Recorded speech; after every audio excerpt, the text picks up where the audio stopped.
আমরা শুনছি এক নজরে কোরআন থেকে এক নজরে কোরআনের সূরা জারিয়াত। সূরা জারিয়াতের এটি হচ্ছে কোরআন শরীফের ৫১তম সূরা, আর এটিতে আয়াত হচ্ছে ৬০টি, আর এটি হচ্ছে মাক্কি যুগের সূরা। তো এই সূরার নামের রহস্য যদি আমরা শুনি, জারিয়াত শব্দের অর্থ দ্রুত গতিতে উড়িয়ে নিয়ে যাওয়া বায়ু। সূরার ১ নম্বর আয়াতে জারিয়াত শব্দটি ব্যবহার করা হয়েছে, সেখানে থেকে সূরার নাম রাখা হয়েছে জারিয়াত।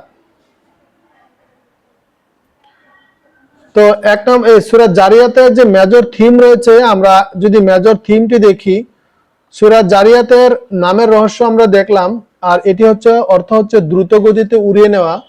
আর সূরা জারিয়াতের মেজর থিম হচ্ছে তিনটি। ১ নম্বর হচ্ছে আল্লাহ ভীরু মানুষের বৈশিষ্ট্য। ২ নম্বর হচ্ছে লূত আলাইহিস সালাম এর জনগোষ্ঠী সম্পর্কে আলোচনা করা হয়েছে।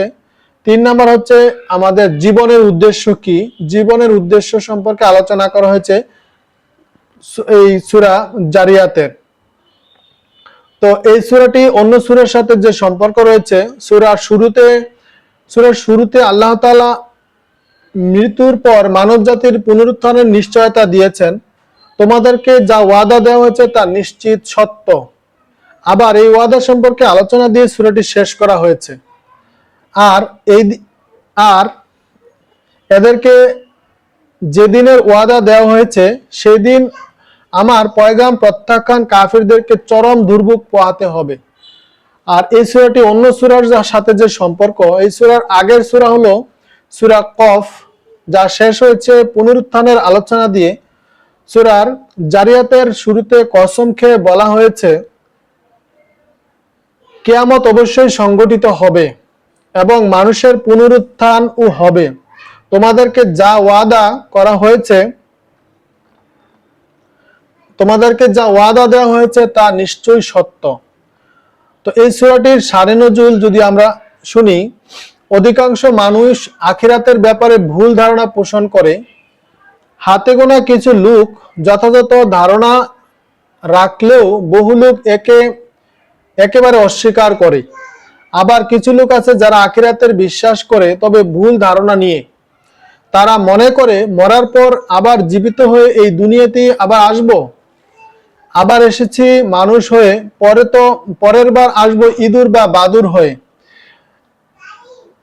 এর পরের বার হয়তো আবার অন্য কিছু হয়ে। অর্থাৎ এক এক মানুষ এক এক দৃষ্টিভঙ্গিতে আখিরাতকে বিবেচনা করে। তার মানে তাদের এই ধারণার পেছনে জ্ঞানের কোনো উৎস নেই, বরং সব আন্দাজ অনুমান। সঠিক তো তারাই যারা কোরআনিক রেফারেন্সে কথা বলে, কোরআন যা বলা হয়েছে সেই হিসাবে ব্যাখ্যা বিশ্লেষণ করে। আর যারা আন্দাজে কথা বলে তাদের পরিণতি তো ভয়াবহ হবেই, কারণ তারা তাদের রবকে চিনতে পারেনি, বরং বাণীকে সত্য হিসাবে মেনে নেয়নি। তাদের উপাসনা পায় কয়েকটি মাটির মূর্তি, যেগুলো তাদেরকে তো রিজিক দিতেই পারে না, উল্টো পূজারীর প্রসাদ এর সামনে নিথর হয়ে দাঁড়িয়ে থাকে। মোটা দাগে আল্লাহ তাআলা আখিরাত ও তাওহীদের দাওয়াত দিতে এই সূরাটি নাজিল করেছেন। সূরাটি ছোট্ট হলেও বিবেককে ভীষণভাবে নাড়া দেয়।